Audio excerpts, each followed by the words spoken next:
verdad que esta mañana he empezado muy motivado y entonces me he dicho ahí mismo, venga, ven tú, ve al congreso que lo vas a petar. Luego he empezado a escuchar a Alberto y a Lorena y he pensado, bueno, pues intenta estar al mismo nivel, pero claro, he visto el nivelón y ya he subido al escenario pensando, con no cagarla, yo voy contento, ¿vale? Bueno, hay algunos que me conoceréis aquí de estar dando la matraca todo el año o puede que incluso de redes, pero habrá otros que no me conozcáis y nada, yo simplemente decir que soy ese señor de nombre doctogenario, ¿vale? Soy Buenaventura del Charco, pero todo el mundo me llama Aventura. Nací de cesárea y mi madre se vengó, ¿vale? Bueno, pues soy psicólogo sanitario y profesor universitario de psicología, ¿vale? Y entonces estaba pensando un poco de qué hablar y decidí hablar, pues soy poco original, y decidí hablar de los dos temas más manidos siempre que vemos contenido de psicología, que es la ansiedad y la depresión. Pero como quería ser tan original como mi nombre, pues he decidido hablar de esto, pero hablar de una manera diferente de la que nos la suelen contar, ¿vale? No me voy a alargar mucho, pero digamos que en psicología ocurre un poco como en política. Es decir, por ejemplo, un político de Vox y un político de Podemos son políticos, pero en el fondo tienen planteamientos y perspectivas totalmente diferentes, ¿no? Pues digamos que normalmente cuando nos hablan de psicología nos hablan desde una de las visiones y yo pues soy de una visión un tanto alternativa. Así que os voy a hablar de lo que siempre os hablan desde un punto de vista diferente. En primer lugar, hoy en día hablamos de tener ansiedad o de tener sintomatología depresiva casi como si fuera el signo de los tiempos, ¿no? Parece un poco como esto que ocurría antiguamente en España, que éramos un país que tenía sequías cíclicas y malas cosechas.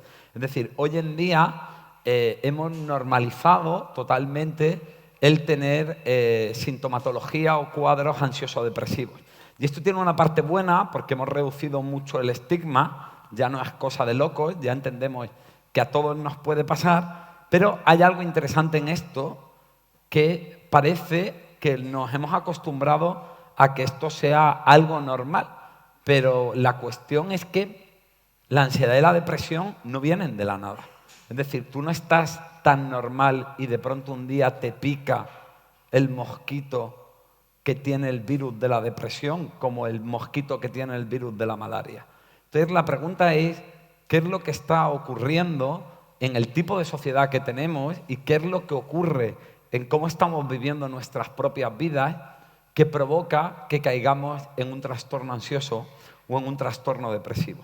Porque vuelvo un poco a la misma idea, es decir, hablamos y siempre decimos, no, es que Juan está ahora muy mal porque le ha dado una depresión, o María está muy mal porque tiene ansiedad, pero casi nunca nos preguntamos qué estaba pasando en la vida de esa persona antes de que le diera ese trastorno de ansiedad o ese cuadro depresivo. Otra cosa que es interesante pararnos a pensar es el hecho de que muchas veces hablamos de la ansiedad o de la depresión como si fueran cosas distintas, pero hay una idea interesante y es si realmente la ansiedad y la depresión son cuadros totalmente diferentes o en el fondo son partes del mismo proceso. Es decir, aparentemente no tienen nada que ver porque la ansiedad es estar muy nervioso y la depresión es estar muy aplatanado, ¿no? No sé si me explico, parecen casi antagónicos, pero igual que en las monedas vemos la cara y la cruz como procesos distintos cuando en el fondo son la misma puta moneda. ¿Vale? Bueno, yo no voy a decir que no voy a decir palabrotas porque voy a decir un montón. ¿Vale? Entonces ya no hago ni el propósito. Es decir, esto lo sabemos porque en términos de comorbilidad, que es la palabra pija que utilizamos los psicólogos para decir que estás jodido y tienes dos cosas a la vez, ¿vale? Cuando alguien te dice tengo comorbilidad es que estás jodidísimo, porque tiene dos cosas a la vez. La tasa de comorbilidad entre ansiedad y depresión es muy, muy, muy alta, pero es que luego además hay algo que, en cierto modo, tiene sentido que sean dos cosas que se influyen. Porque, claro, si yo tengo ansiedad y vivo todo el día con el corazón en un puño, es normal que me deprima y la vida no me parece acá muy bonita. Y si estoy en el pozo negro de la depresión y no logro salir, pues también es normal que eso me dé ansiedad, ¿no? Entonces, lo que empezamos a ver es que quizá no tenemos que empezar a mirar tanto el síntoma y a ponerle el diagnóstico, sino empezar a entender qué es lo que ocurre en la vida de la persona para que llegue a desarrollar ese tipo de trastornos. Y aquí vamos con una idea bastante interesante, o por lo menos para mí, que es, mirad, eso que tenéis a la izquierda es el DSM, ¿vale? El DSM básicamente es el catálogo. ¿Os acordáis de los cromos de Panini, que los queríais tener todos? Bueno, pues aseguro que no queréis tener todo el catálogo del DSM. El DSM es el manual donde nosotros metemos todas las enfermedades mentales que existen, ¿de acuerdo? Y entonces hay una idea interesante, que es que ¿por qué seguimos con una perspectiva de los problemas de salud mental centrados en el diagnóstico? No, claro, esta persona tiene depresión porque no tiene ganas de hacer nada, tiene depresión porque no tiene energía, tiene depresión porque tiene un sentimiento de desesperanza, pero nadie dice, esta persona tiene depresión porque su vida es una mierda, porque está en un matrimonio que no funciona, porque en el fondo estudió Derecho porque su padre le dijo que haz Derecho, que tiene muchas salidas, pero en el fondo a él no le gusta el Derecho, porque tiene un hijo con el que no se habla. Entonces, ¿por qué hablamos de esto como si fuera algo que aparece de la nada y nunca nos paramos a pensar qué pasa en la vida de la persona?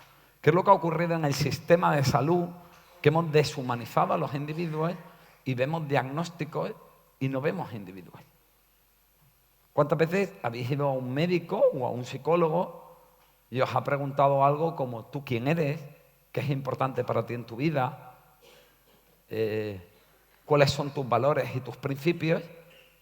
¿Y cuántas veces te ha preguntado ¿duerme usted bien? ¿O siente palpitaciones en el corazón? Entonces aquí vamos con algo muy interesante, que es si deberíamos poner el foco en la enfermedad o si deberíamos poner el foco en la persona.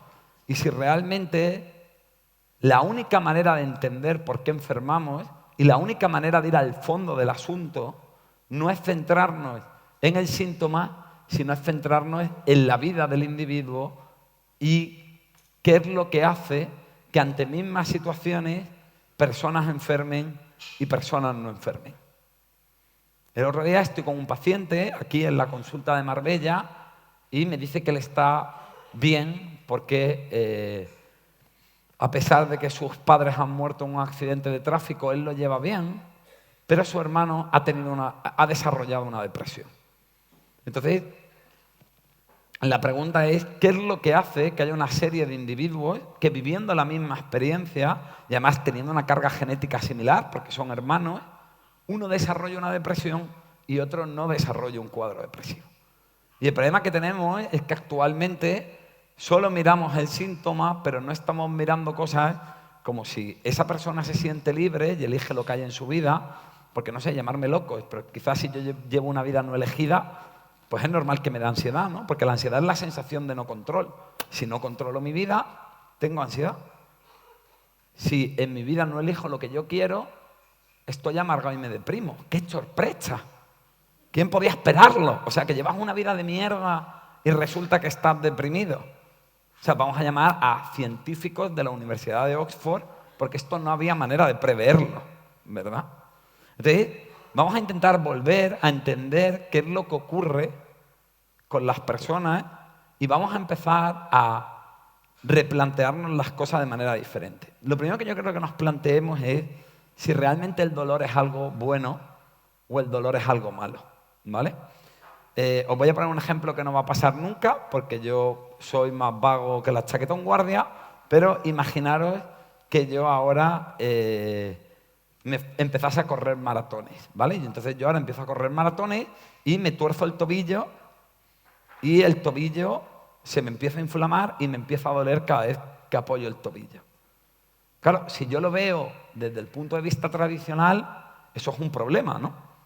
Si voy al médico, pondrá en la hoja que tengo una inflamación y que tengo una sensación de dolor y eso lo veríamos como un problema. Pero claro, realmente, si yo estoy corriendo y me tuerzo el tobillo, mi cuerpo lo que está haciendo es crear una respuesta de inflamación y de dolor para decirme, oye, Ventura, tienes la pierna jodida, deja de correr porque te la vas a joder de verdad.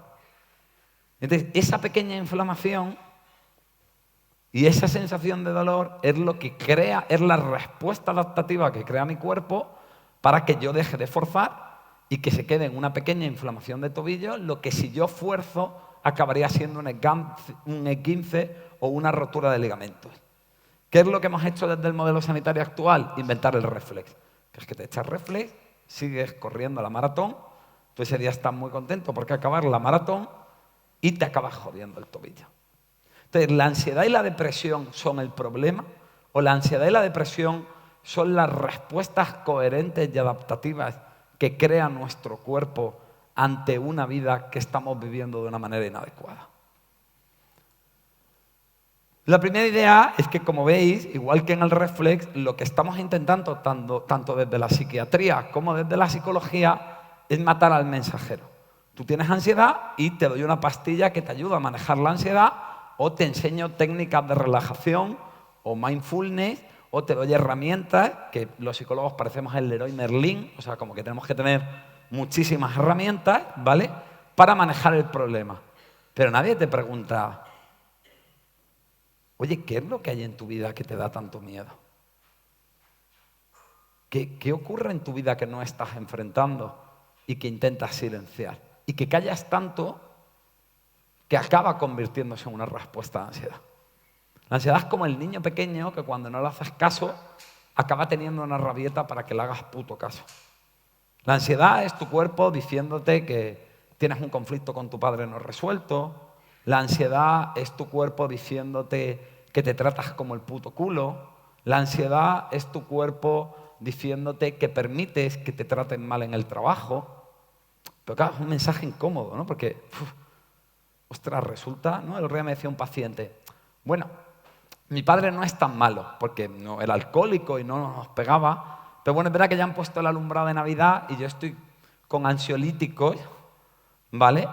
Porque ya estoy tomando orfidales, porque claro, sé que esta Navidad va a haber tangana con mi padre fijo. Pero es más fácil tomarte un orfidal.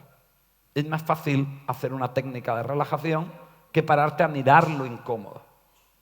Que es de dónde viene esto, de dónde viene mi depresión, de dónde viene mi ansiedad. Y hay otra idea interesante que es por qué, si una persona puede tener depresión porque no ha superado la muerte de su madre en la infancia, si otra persona tiene depresión porque ha tenido un conflicto con su hermano y que se ha peleado con su mujer y él siente que tiene que ser leal a su mujer o que tiene que ser leal a su hermano y se siente en medio y siente que nadie le ve y eso le deprime, o si una persona está sola y por eso tiene depresión, o a lo mejor es una persona que se ha jubilado y se ha tirado toda la vida siendo médico y ahora que está jubilado no sabe quién es.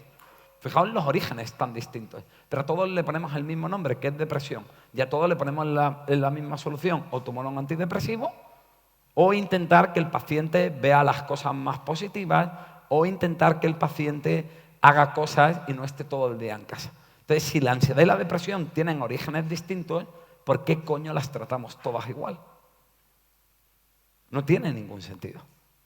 De hecho, es verdad que es hasta contradictorio. Si uno de los motivos más frecuentes de ansiedad es tengo ansiedad porque hipercontrolo todo. Quienes tengáis ansiedad sabréis que muchas veces viene de querer controlar las cosas. Y la solución es técnicas de control de ansiedad. ¿Vale? Una persona está deprimida porque tiene un problema de autoestima y para tener una buena autoestima se obliga todo el rato a hacer cosas. Porque cada vez que hace algo se mete una raya de validación con la que calma su miedo a no valer. Pero va al psicólogo y el psicólogo le dice, oye, un plan de activación conductual que vamos a volver a hacer cosas para que tú te sientas bien. ¿Estamos solucionando algo o estamos apagando el fuego con puta gasolina? Entonces, el problema que tenemos, y yo lo veo continuamente en mi docencia con otros psicólogos y en la supervisión de mi equipo clínico, de más de 30 terapeutas, es que estamos viendo el síntoma sin ver a la persona y sin entender de dónde coño viene el síntoma y qué nos está diciendo el síntoma. Y luego además tenemos modelos que tienden a culpabilizarnos. Todo esto que se habla de es que esta persona tiene tendencia a la depresión. ¿Qué es esto de tener tendencia a la depresión? No es que lleva toda la vida deprimida, es que a lo mejor lleva teniendo una vida de mierda toda la vida. que a lo mejor su padre le pegaba, es que luego, como su padre le pegaba, está acostumbrada a que los hombres le traten mal, con lo cual se ha buscado novios que eran unos cabrones con balcones a la calle. Además, como está acostumbrada a que le traten mal en el trabajo, cuando los compañeros le hacen la juja, pues no le sale defenderse, porque ha aprendido a no defenderse. Y dicen, no, tiene tendencia a la depresión. A lo mejor es que no se sabe defender. Entonces, ¿qué problema? Además, pensaos qué culpabilizador, ¿no? Estás deprimido porque tú tienes tendencia a la depresión. Como si uno se levantara un día y dijera, joder, pues no tengo nada que hacer. Bueno, voy a deprimirme, ¿no? Y echo la tarde. Planazo. No, es que esta persona es muy ansiosa. Además, lo hablamos como ser rubio, como algo que tú no puedes puto cambiar. O sea, estás condenando a una persona a la ansiedad de por vida. Y además, cada vez que esa persona se queje, nadie le va a hacer caso. Porque claro, es María la ansiosa, ¿sabes? ¿Para qué la vas a tener en cuenta? Oye, a lo mejor María tiene motivos para estar ansiosa. Entonces, vamos a ver muy brevemente qué es lo que hay en la sociedad actual que está provocando mayores tasas de salud mental y luego vamos a ver la mierdecica de cada uno, ¿vale? Pero vamos a empezar criticando a la gente, que criticar es fácil y no compromete, ¿vale?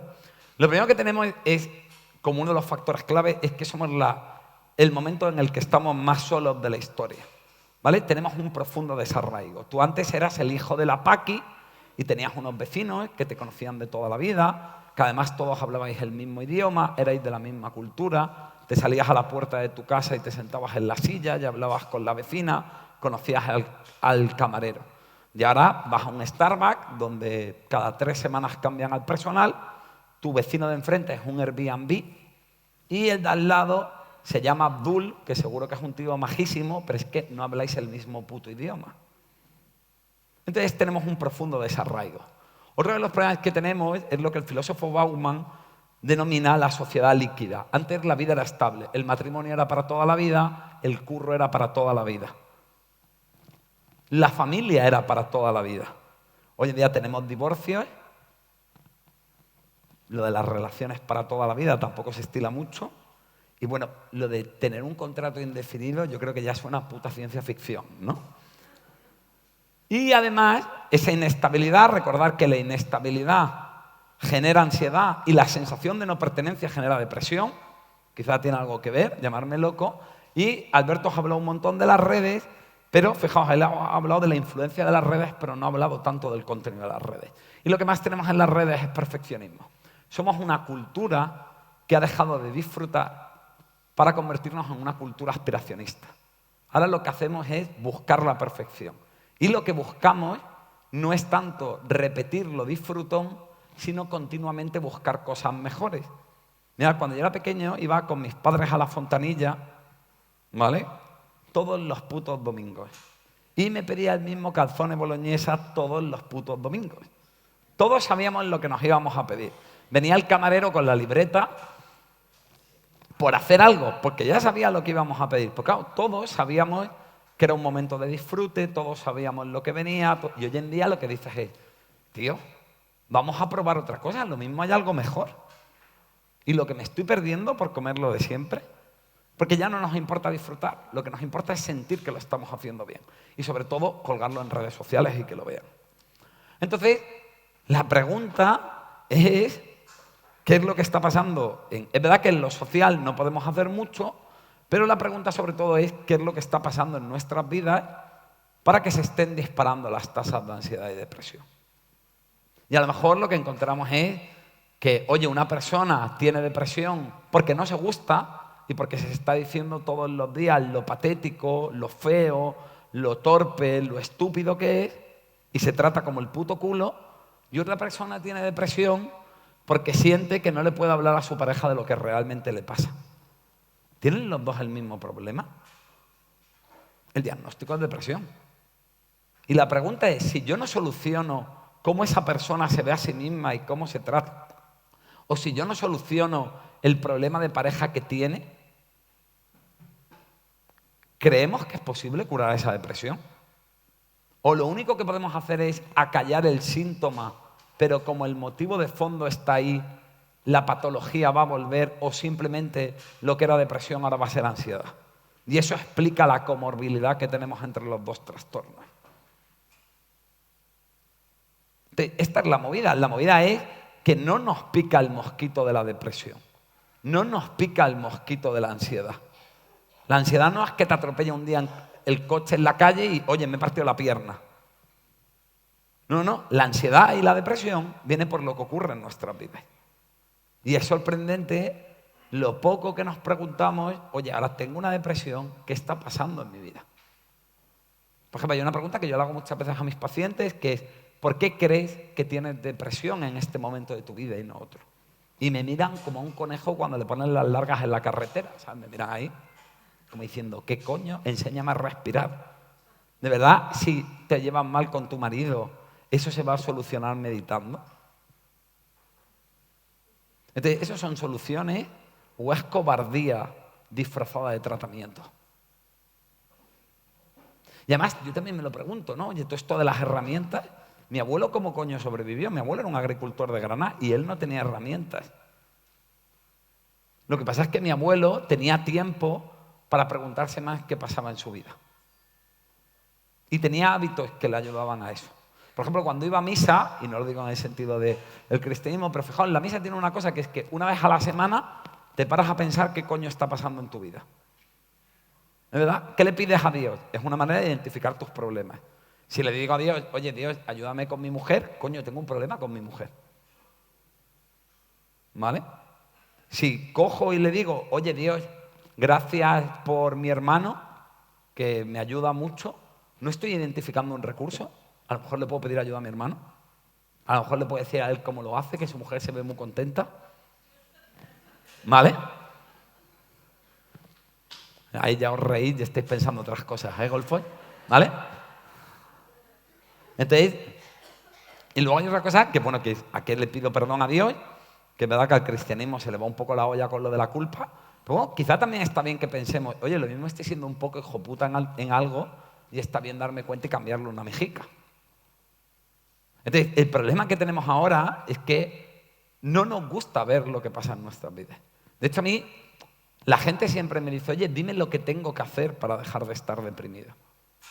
Y ahí hay una cosa de fondo muy potente, que voy a saltarme esto, que es que no nos importa nuestro dolor. La gente me dice, hombre, claro que tengo ansiedad y vengo al psicólogo, claro que me importa mi dolor, si no, no vendría. Y yo le digo, no, tú vienes aquí porque por tener ansiedad no estás rindiendo en el trabajo. Si tú rindieras en el trabajo no vendrías a mi consulta.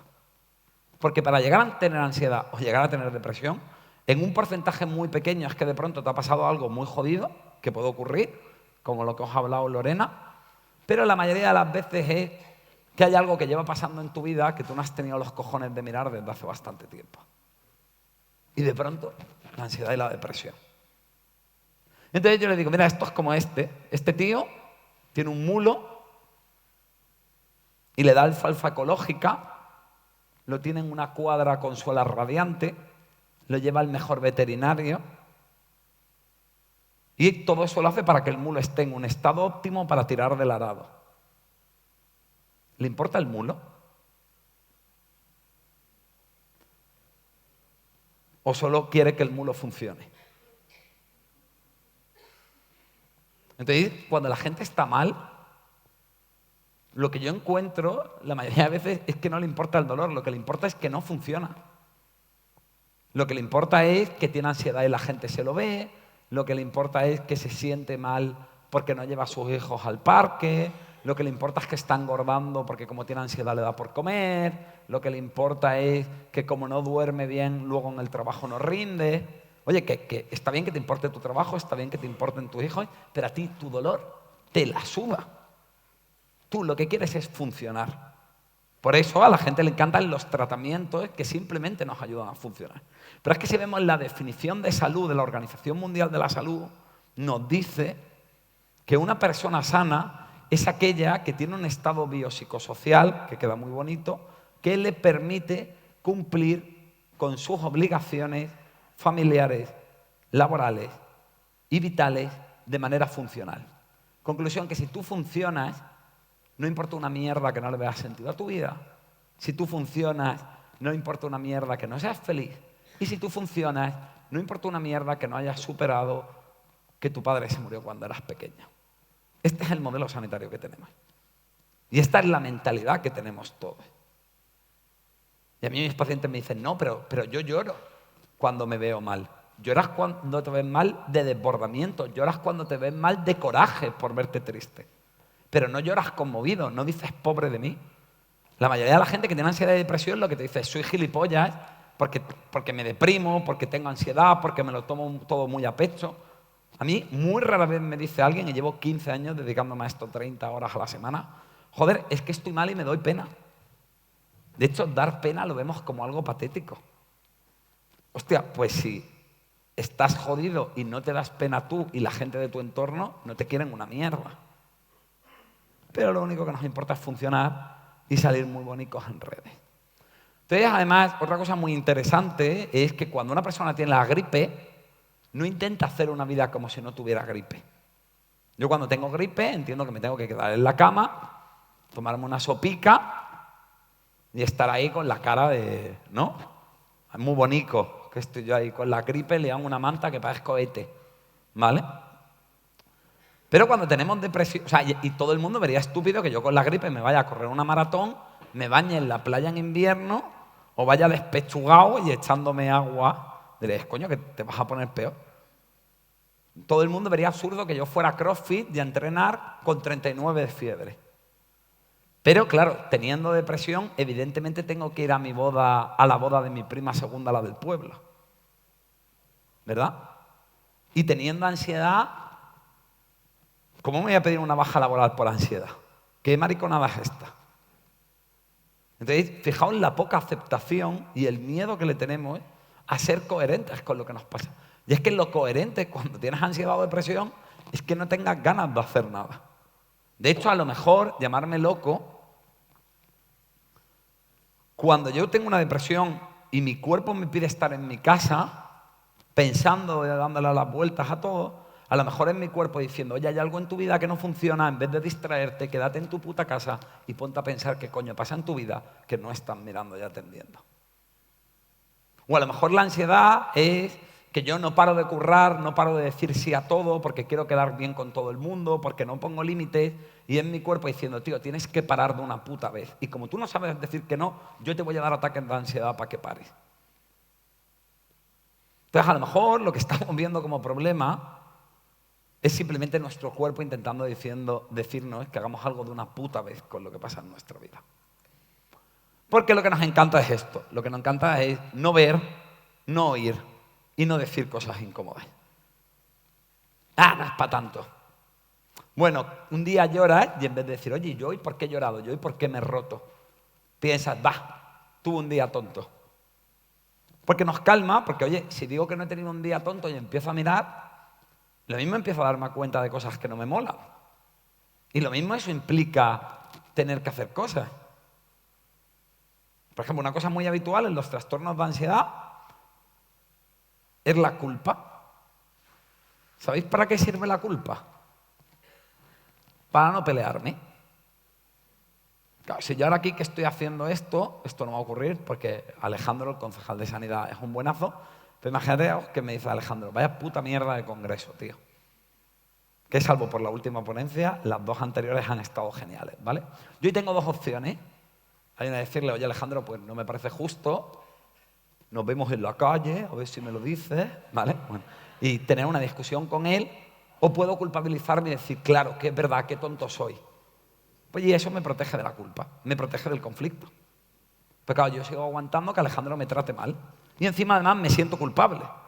Lo cual que, claro, y a lo mejor, si yo siempre me culpo de todo y permito que la gente me trate mal, ¿eso explicaría que tenga ansiedad o depresión? Entonces lo que hacemos siempre es tapar una emoción con otra emoción. Por ejemplo, estoy triste y me enfado porque no me gusta verme débil y vulnerable. O estoy enfadado pero tengo ansiedad porque si tengo ansiedad no tengo que pelearme. O me siento culpable. Tapamos una emoción con otra emoción, número uno. Número dos, compensamos, ¿vale? Que es, oye, ¿por qué me obsesiono tanto con tener mi casa tan ordenada? ¿Por qué quiero tener tanto orden en mi vida? ¿Por qué necesito tanto que las cosas sean de mi manera? Y luego me pongo a hablar con el paciente Y resulta que el paciente que no tiene su casa que tiene que tener todo ordenado a su manera, luego en su vida privada no toma ninguna puta decisión porque es sumiso a su mujer. ¿Me estás diciendo que el no tener orden y control sobre mi vida hace que yo luego necesite tener orden y control sobre otras cosas? ¿Cuántas veces estéis agobiados con algo y ordenáis la casa? Porque estáis compensando. Pero claro, ordenar la casa no da miedo. No tengo que ponerme a pensar qué está pasando en mi vida, no tengo que ver sentimientos contradictorios. Entonces, la otra cosa que hacemos es evitar emocional. Obviamente no nos importa nuestro dolor porque pasamos de nuestro puto culo todo el día. Y aquí vamos con Jung, que es uno de mis psicoanalistas favoritos. Otra cosa que ocurre es que pocas veces nos permitimos ser nosotros mismos realmente. Desde que somos pequeños, de una manera muy sutil, nos vienen a decir qué parte de nosotros merece la pena y qué no. El otro día había un niño y una niña, perdón, y le dicen, no hombre, abraza a la tía Felisa. Esto ocurrió en Granada, que somos de nombres potentes, Buenaventura, Angustia, Felisa, ¿vale? Nos gustan los nombres guays. Abraza a la tía Felisa, ¿vale? Yo estaba allí en el rellano del Portal, la tía Felisa olía a meao, yo no la abrazaría en la vida. Y a la niña la obligan a que tiene que abrazar a la tía Felisa, y cuando abraza a la tía Felisa le dicen, muy bien, muy buena niña. Pero luego quiero que esa niña, cuando tenga 16 años y le meta ficha a un tío que no le gusta en un bar, le sepa decir que no. Súper coherente, ¿verdad? Esa niña ha interiorizado que solo merece amor, que solo es buena, porque además se lo dicen sus padres muy explícitamente, cuando hace lo que quieren los demás. Pero luego quiero que esa niña sepa poner límites. Y además le he hecho sentir e interiorizar qué es lo que opina de la vida y cómo se siente y cuáles son sus sentimientos. No importa una mierda, pero luego quiero que tenga pensamiento crítico, criterio propio y que no reprima emociones. Ya, y yo quiero beber cerveza y tener abdominales. No, de verdad, lo quiero un montón. O sea, me puto fliparía. ¿Veis por lo que opto, no? Entonces, una de las grandes causas de los problemas de salud mental es que la gente tiene mucho miedo a enseñar quién es realmente. Y por eso, en parte, todos nos sentimos muy solos, incluso estando rodeados de gente. Los estudios demuestran que somos el momento en el que hay mayor sensación de soledad de la historia. Y eso que estamos todos hiperconectados, ¿eh? Es más fácil hablar con la peña que nunca. Pero cada vez tenemos más miedo a mostrar nuestro yo real. Y decir, pues, he tenido un día de mierda, pues últimamente las cosas no tienen mucho sentido. Creo que mi padre es un poco capullo. Pero en el fondo eso son cosas que pensamos todos. Entonces el problema que tenemos es que cada vez más nos obligamos a ser ese yo ideal en vez de nuestro yo real. Y el problema no es solo el tema de fingir y tal. Bueno, hay gente que te dice, oye, tú finge que, ¿no? Os habéis visto estas investigaciones de muerde un bolígrafo porque si fuerzas la sonrisa te la acabas creyendo. Porque hay un estudio que demuestra, aparte de que eso luego está demostrado que el efecto solo dura 30 segundos, vamos a ir a una cosa como mucho más cotidiana. ¿Cuántas personas de aquí han fingido un orgasmo? ¿Te lo llegas a creer? ¿Es lo mismo? Joder, os reís mucho vosotras y los tíos estáis poniendo las caras. ¿Vale? Y yo le puedo echar interpretación, ¿no? Yo me puedo poner aquí. Pero no es igual, porque no es real. Y además, cada vez que yo escondo mi yo real, me estoy comunicando una cosa. Porque Václavic, uno de los grandes estudiosos de la comunicación, demostró que hay comunicación declarativa y comunicación procedimental. La comunicación declarativa es lo que hago. Oye, ¿no sabéis qué ilusión me hace estar aquí hoy en un congreso y poder tener un contacto con vosotros? Y la comunicación procedimental está en lo que hago.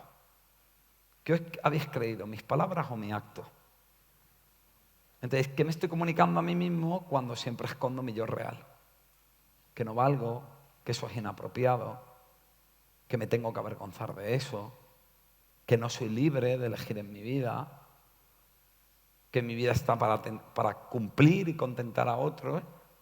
Y después de mega interiorizar eso, quiero no tener ansiedad y depresión. Pero criaturica del Señor, ¿cómo coño no vas a tener ansiedad y depresión? Si ahora mismo entran por la puerta 2 personas con un hierro atravesándole el brazo y hay uno gritando de dolor y otro tan pichi, a mí el que me preocupa es el que está tan pichi. Porque no es normal que cuando un hierro te atraviese el brazo, a ti te dé igual. No es normal que llevando la vida que llevamos, en la que no nos atrevemos a ser nosotros mismos, no acabemos teniendo ansiedad y depresión.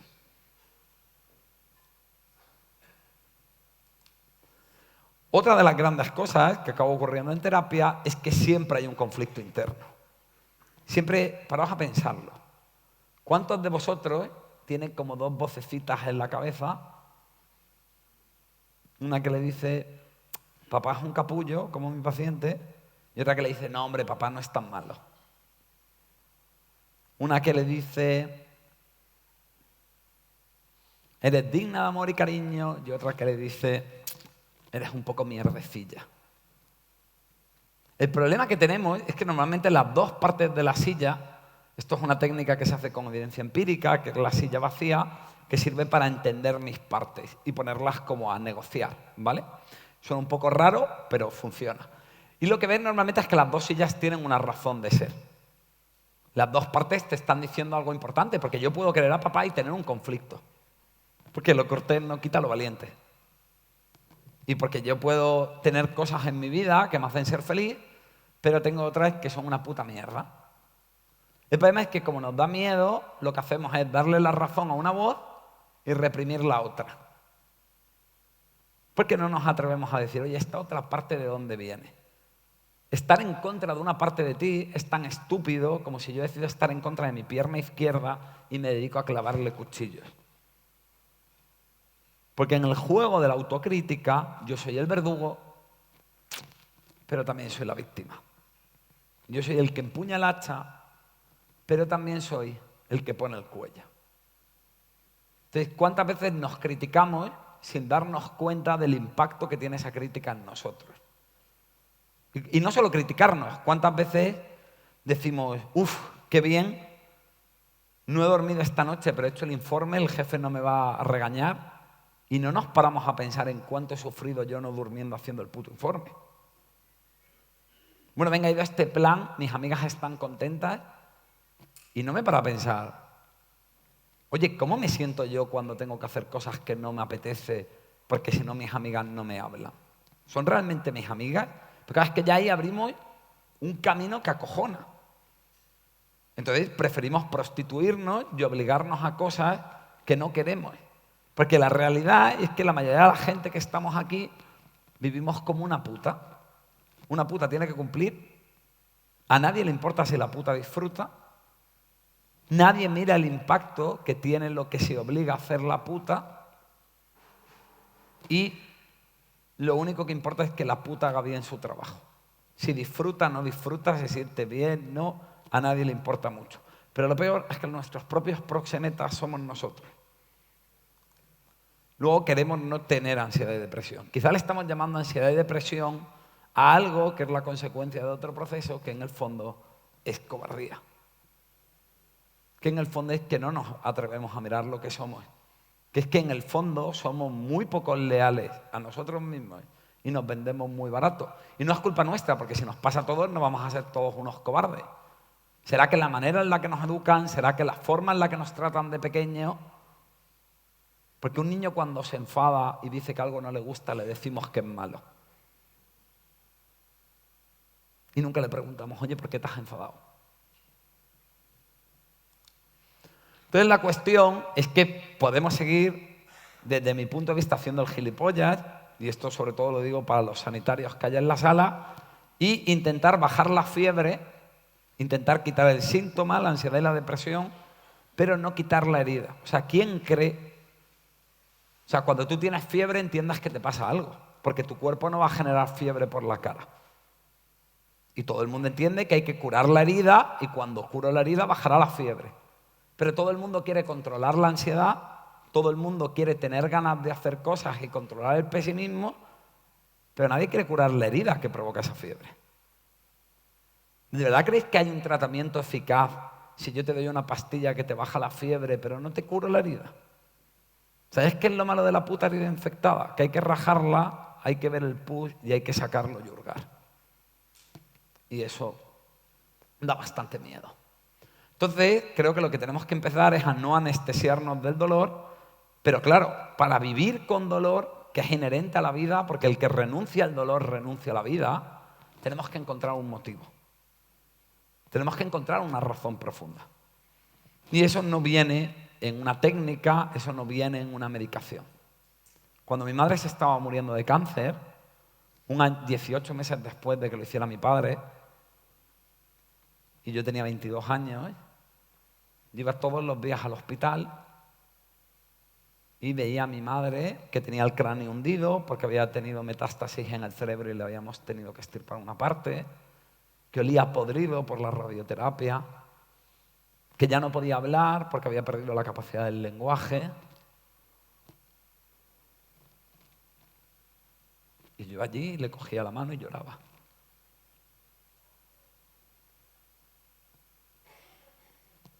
Y lloraba porque mi madre se estaba muriendo. La pregunta es, aunque hubiera habido una técnica que me hubiera hecho no llorar, yo quería no llorar. Yo quería que mi madre se muriera y me diera igual. Y verdad que después de que se muriera mi madre, tuvo un duelo jodido, pseudodepresivo y tal. Pero es que a lo mejor tener un poco de depresión, entenderme, era la única manera de ser puto coherente con que yo quería a mi madre. Quizá también el problema es que estamos patologizando procesos comunes, ¿no? Que me alegro mucho que Lorena nos haya ayudado a ver diferencias. Pero más allá de que sea normal o no, es que es una mera cuestión de decencia. Entonces esto a mí me sorprende mucho, te dicen mucho, oye, ¿qué tienes que hacer para no estar mal? Pero yo muy pocas veces veo a un psicólogo o a un médico que hable con su paciente y le diga, oye, ¿tú qué motivos tienes para continuar a pesar de estar mal? Porque hay momentos en la vida que son una mierda. Nietzsche decía aquello de que el ser humano puede con cualquier cómo cuando tiene un buen porqué. Pero claro, cuando hablamos de porqué, hablamos de sentido de vida, hablamos de valores y hablamos de cosas que llevan años diciéndonos que eso es trasnochado y antiguo. Y a lo mejor es algo que ha sobrevivido en la civilización por 4.000 años porque tiene alguna utilidad, llamarme loco. Pero ni siquiera son los valores que te da la sociedad, sino que la pregunta es ¿cuáles son tus valores? ¿Cuál es tu razón profunda que te mueve a eso? Que te mueve a enfrentar el dolor. Porque cuando mi madre se estaba muriendo, lo que a mí me daba fuerza para ir a verla era que mi madre, la pobretica, no había sido la gente muy empática con su dolor. Entonces, cuando yo iba allí con ella y lloraba, mi madre veía que su dolor le importaba a alguien. Y eso tenía puto sentido como para ir allí a pasar el puto peor rato de mi vida. Porque si a mí me hubieran dado a elegir entre acupuntura en el rabo y lo de mi madre, hubiera elegido la acupuntura sin dudarlo. Pero para mí era más importante ese sentido de que mi madre sintiera que su dolor importaba. Entonces a lo mejor tenemos que empezar a preguntarnos esto. Oye, ¿qué sentido tengo yo para enfrentar la adversidad? ¿Cuál es mi verdad profunda que me mueva algo? Porque fijaos, le tenemos mucho miedo al dolor, pero el dolor activa las fuerzas de flaqueza. Activa el instinto de supervivencia, que es la capacidad de combate y de aguante y de resistencia mayor que existe en la biología. Pero tu mente solo activa el instinto de supervivencia, solo tiene una respuesta emocional adaptativa, que es el nombre pijo, cuando entiende que tienes el suficiente nivel de dolor. Cuando tú anestesias el dolor, cuando tú relativizas, cuando tú le quitas hierro, cuando tú eres optimista, cuando tú intentas distraerte, bajas un poquito el dolor, que es más llevadero, pero entonces no se activa el instinto de supervivencia. Pero más allá de eso tiene otro problema, que es que tú te estás dando la puta espalda. Que es que hay una parte de ti que llora y te pide ayuda y tú lo que estás decidiendo es relativizarlo. Pero luego quieres tener autoestima. Ya, os he dicho lo de la cerveza y los abdominales, ¿no? Vale, entonces, volvemos a Jung. Jung dice que cualquiera que crea que la iluminación consiste en vislumbrar figuras de luz delira. Que la iluminación solo viene de hacer consciente la propia oscuridad. Entonces no tenemos que mirar tanto a la ansiedad y la depresión, sino que lo que tenemos que empezar es a ver las partes de nosotros que no nos gustan. Esas emociones que nos dan miedo, esa parte de nuestra vida donde sufrimos y siempre hemos dicho que no nos afectó tanto. Yo me he tirado años diciendo que lo de mis padres no me afectó tanto. Los cojones. Y muchas cosas que yo me critico, por ejemplo, que yo me cuido muy poco y siempre digo, joder, soy un desastre, no me cuido. Luego, viendo mi miseria y mi historia, la entiendo. Oye, quizá no me cuido porque como yo de pequeño cuidaba a papá y a mamá y papá y mamá no me podían cuidar porque estaban enfermos, yo interioricé que no había que cuidarme. Tiene sentido, ¿no? Entonces, la única manera de entender lo que nos pasa es ver la parte de nosotros que no nos gusta. Y la única manera de amarnos de verdad no es ver lo que nos gusta de nosotros, sino es si somos capaces de querernos a pesar de lo que no nos gusta de nosotros. Pero todo eso implica meter el dedo en la herida y sacar mucho dolor. Entonces, ¿qué es lo que creo que nos hace falta? Creo que lo que nos hace falta, en primer lugar, es aprender a ser más honestos y contarnos menos películas. ¿Qué tendemos a hacer esto? Tendemos a ser un gato y creernos un león, o al revés, cuando nos da miedo, eso que es un puto león, decimos que es un gatillo. ¿Vale? Entonces necesitamos honestidad y sobre todo lo que necesitamos es elección. Y no me refiero a una elección infantil de haz lo que quieras. Claro que la vida adulta tiene que ver con hacer cosas que no te apetecen. Pero hay una diferencia entre hacer algo que no te apetece porque tú lo eliges. Yo no quería ver a mi madre muriéndose y pasar el mal rato de cogerle la mano, pero yo elegía cogerle la mano. ¿Por qué? Porque ser coherente con mi madre tenía un coste, que era pasarlo mal, y yo estaba dispuesto a pagarlo.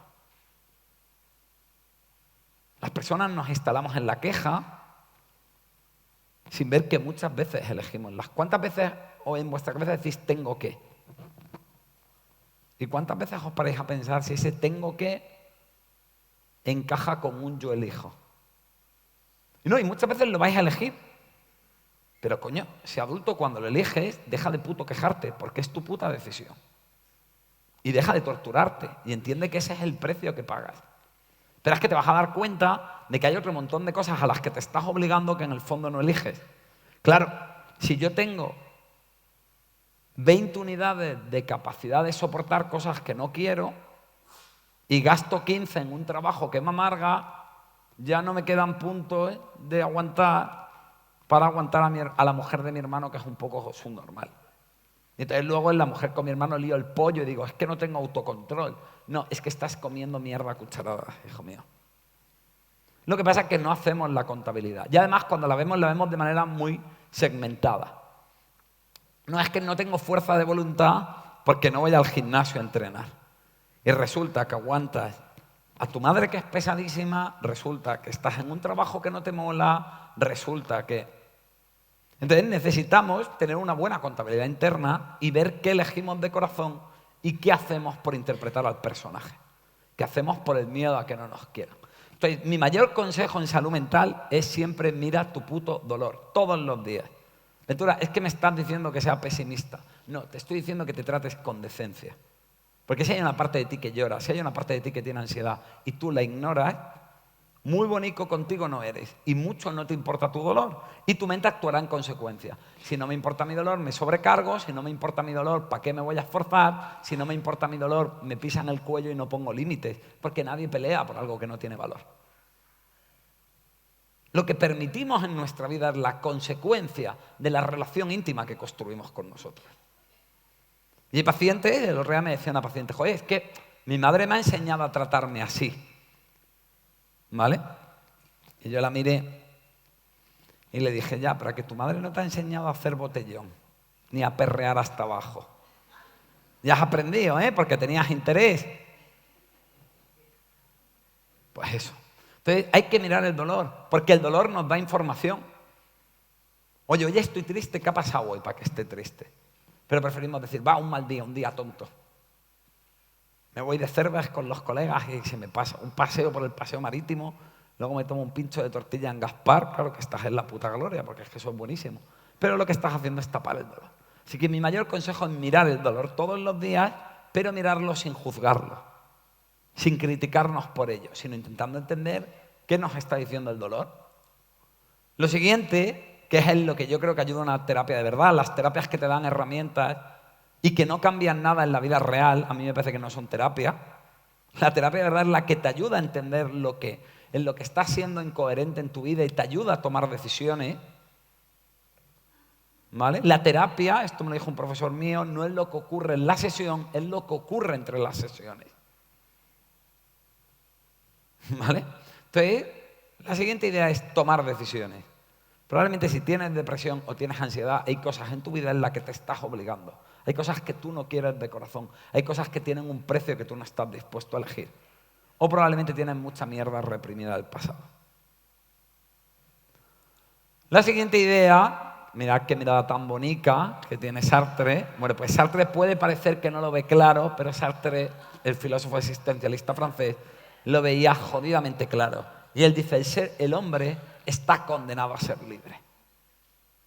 Que lo puedes poner en una frase de Instagram o en un azucarillo y queda que te cagas. El hombre está condenado a ser libre.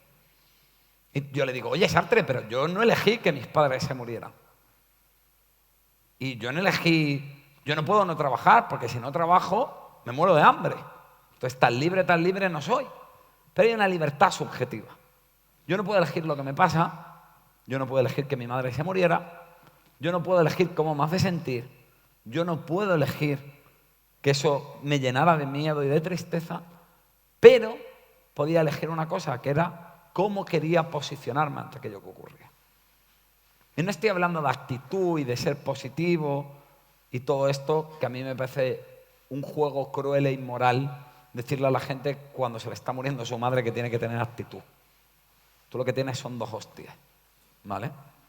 Lo que estoy hablando es que yo puedo tomar una posición ante aquello que ocurre. Viktor Frankl decía que al ser humano le puedes quitar todo menos la última de las voluntades. ¿Cómo se posiciona ante aquello que ocurre? Entonces, al final la pregunta es, en esto que me ocurre, que yo no quiero que me ocurra, y que me hace sentir como el culo, que yo no quiero que me haga sentir como el culo, ¿cómo me voy a tratar? ¿Me voy a tratar con dignidad y respeto? ¿Voy a ser un soldado leal de mí? ¿O voy a huir? ¿O me voy a decir que soy imbécil? ¿O voy a anestesiar mi dolor? ¿O me voy a clavar un puñal por la espalda? He puesto esta imagen. Esta es una imagen de la batalla de Rocroi, que es la batalla que los historiadores, esto ya lo conté en el primer Marbella Cuida, es la batalla que a mí me flipa la historia, y es la batalla que los historiadores consideran el fin del Imperio Español. Y sin embargo, a pesar de lo patriota que yo soy, me encanta esto. Y fue cuando nos dieron por el culo, ¿vale?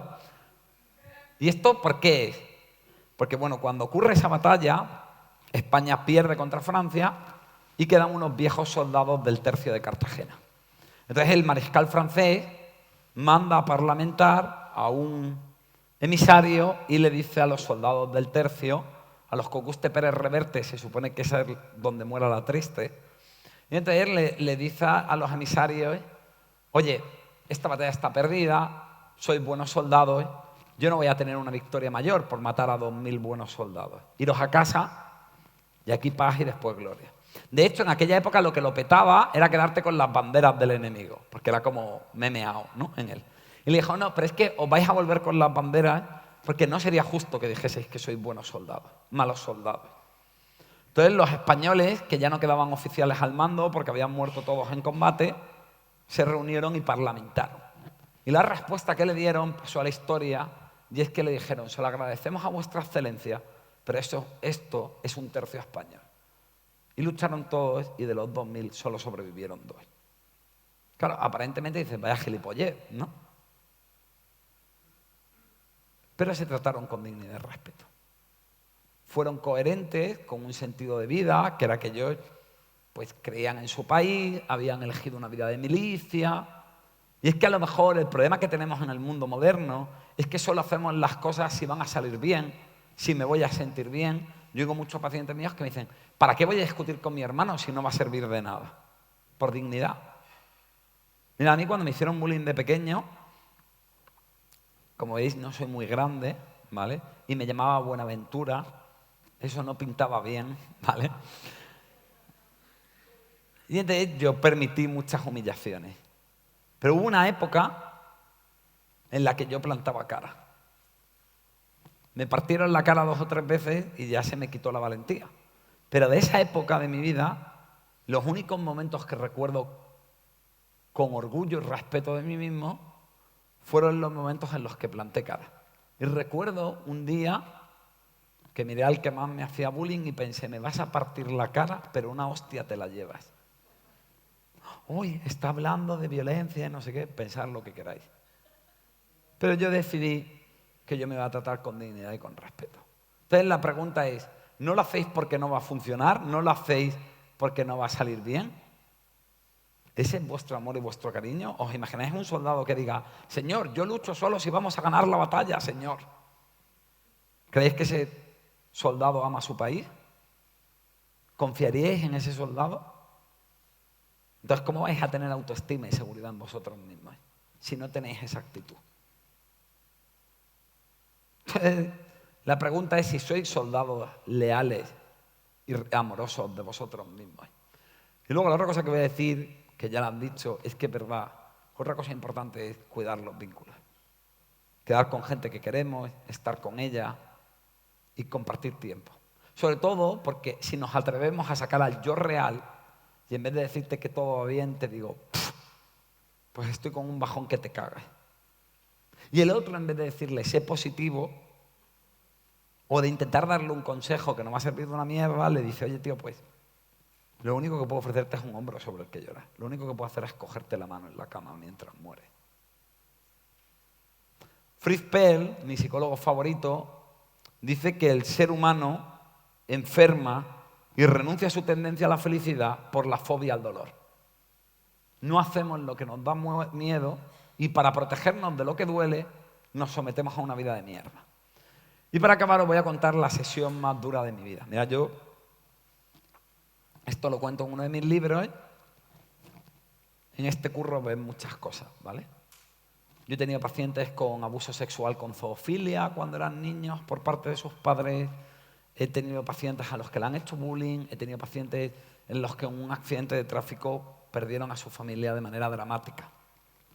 Pero tuve un paciente que para mí fue la sesión más difícil que he tenido nunca como profesional. Estaba con este paciente que nada, me vino con un cuadro de ansiedad leve, lo trabajamos y la sesión más dura de mi vida fue el día que le di el alta. Entonces este tío, vamos a decir que se llama fulanico, de pronto se pone a llorar. Claro, yo le estaba dando el alta, entonces yo no entendía nada. Yo miraba a fulanico, en plan, ¿qué coña? Y le digo, oye fulanico, ¿todo bien? ¿Hay algo que no hayamos visto en la terapia? No, todo bien. Oye fulanico, hay pacientes como que les da miedo dejar la terapia, ¿no? Ahora que estoy bien, a ver si dejo la terapia y la cago. Y le digo, oye fulanico, confía en tus recursos y en lo que has desarrollado y tal y cual. Y me dice, no, si todo está bien, Ventura, ¿sabes cuál es el problema? Que tengo 66 años y ahora mi vida, ¿quién me la devuelve?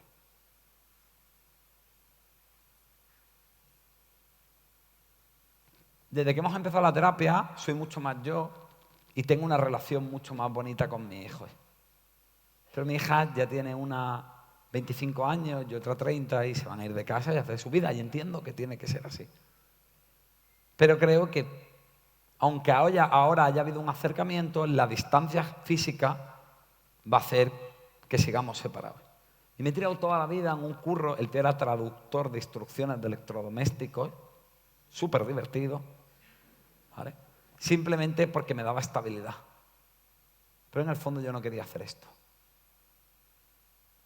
Y con mi mujer, la quiero mucho y es buena, pero nunca me he atrevido a hablarle de cómo me siento realmente y siempre he dejado que todo sea como ella quiera y me mangoné por evitar discusiones.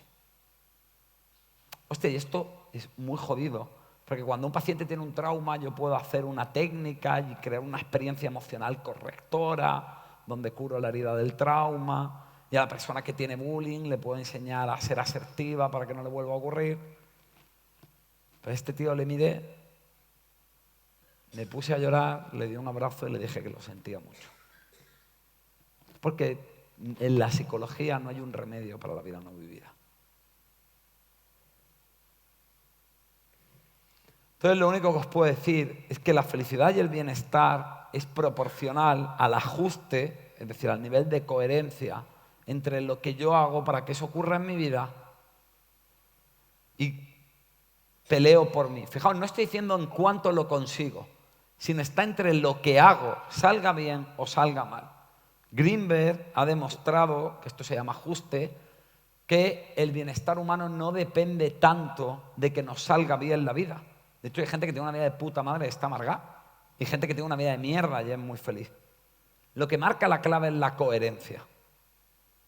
¿Por qué? Porque el cerebro humano está diseñado para saber manejar el dolor.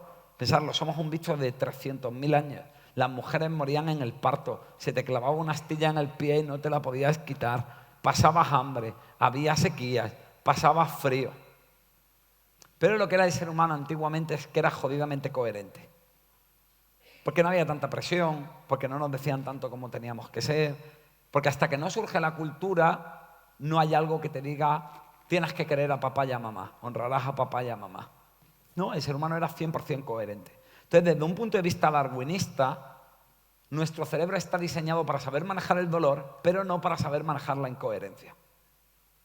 Y lo paradójico es que no somos coherentes por el miedo al dolor. A más coherencia, no solo menos enfermedad mental, sino además más bienestar y más felicidad. Así que, para acabar, me gustaría terminar con una frase de Gen Lin, que es un terapeuta humanista que me flipa, y yo, para quedar bien, lo que hago es citar a otra gente. Os habéis dado cuenta que yo no digo nada, yo cito a gente más lista que yo. Ese es un buen truco, ¿vale? Y Gen Lin dice, ignorarlo no lo va a hacer desaparecer y reconocerlo no lo va a crear. Y es que está ahí con un motivo, para que hagamos algo con ello. Muchas gracias.